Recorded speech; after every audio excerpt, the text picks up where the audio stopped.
A lot of people seem to dislike Baron Corbin, and that's fine. You live in your world and I respect your world and I respect your opinions. It's these individual thoughts that make us all unique. And who am I to try and put a stop to that? But after watching the man in NXT and after watching the man on the main roster and especially at TLC the other week, I think Baron Corbin has the potential to be a main eventer. Yeah, that's right. I said it. It had to be said. Somebody had to say it. Why? Here's why.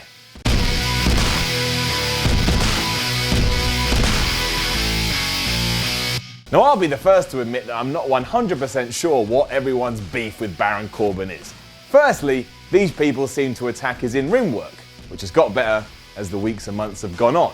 After that, they then go after his promo and interview work, which has got better as the weeks and months have gone on.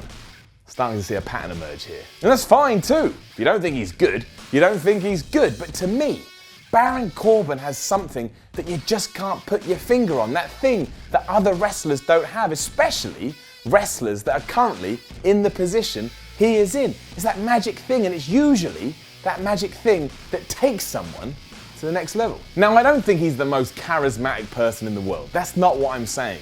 But he does what he sets out to do very well. Let's take what he's done on Talking Smack recently. His whole thing is that he hates small guys. And then when he talks about small guys, it really sounds like he hates small guys. And I'm sat at home watching him going, I completely believe that Baron Corbin hates these small guys. He doesn't come across as phony. He doesn't come across as if he's reading lines. He does come across as a giant asshole who just wants to smack the out of Kalisto simply because Kalisto exists. That's not an easy thing to pull off in the modern world of pro wrestling. How many times have you sat there, seen a guy trying to get their point across, and you just don't believe it at all? It happens constantly because we're no longer seeing exaggerated versions of these real people. It's all scripted nonsense. It's easy to see through. With Corbin, I have a feeling it's just him turned all the way up to 11. And all the best characters start that way. At no point do I ever think he's playing wrestler. He just comes across like a guy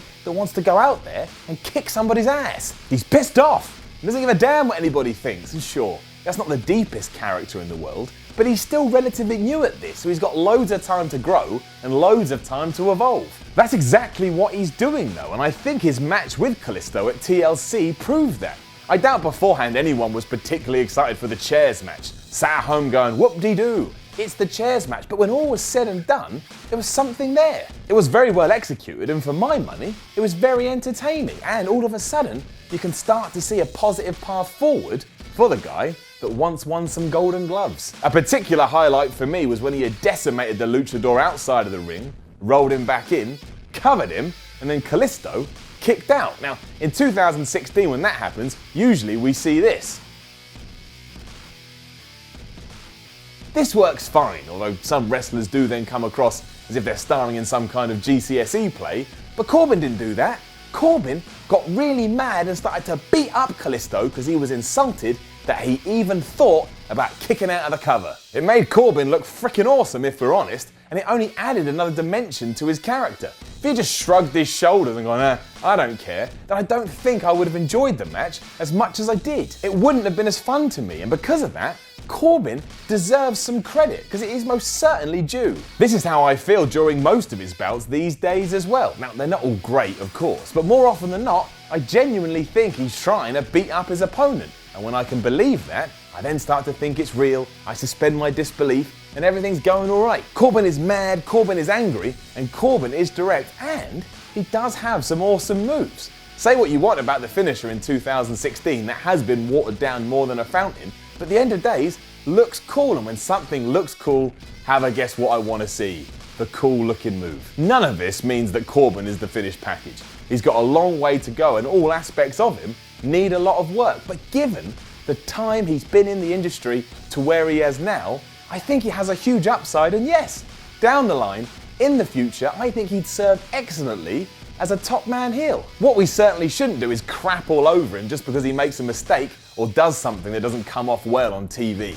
The biggest problem with pro wrestling today is that all it takes is one little fluff and then the internet comes at you and washes over you and says, he's no good, he doesn't know anything. But the point with any kind of skill-based industry is that you're going to start here, and hopefully as the days and months and years goes past, you're going to end up here, because you get better, you progress, you, as we've said, evolve. Take the job you're currently in. I bet right now you're better at it than you were on your first day. And if you're not, well, you're doing it wrong, and I'm going to make an internet thread that just rags all over you. Well, no, I'm not going to do that. But my point being is that Corbin has something, and with the right progression, he can have something more. Sometimes you can't put your finger on exactly why you are drawn to someone, and that's what Baron Corbin has for me, and that is half the fun. I enjoy seeing what he's going to do each and every week, and if I feel that way now, imagine how I feel if he does improve like I hope he does.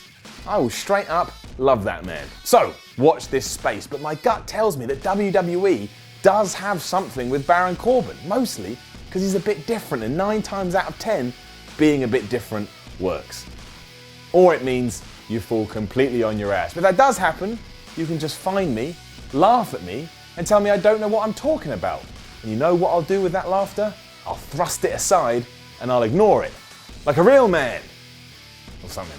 I don't know. Now don't forget to leave a comment below, which probably reads something like, Baron Corbin, f*** you Miller lol, or something like that. And then like, share, and subscribe. You can even come and tell me personally on Twitter, SimonMiller316. I'm Simon from WhatCulture, and this is another episode in the Why series, the only series that lets you know why.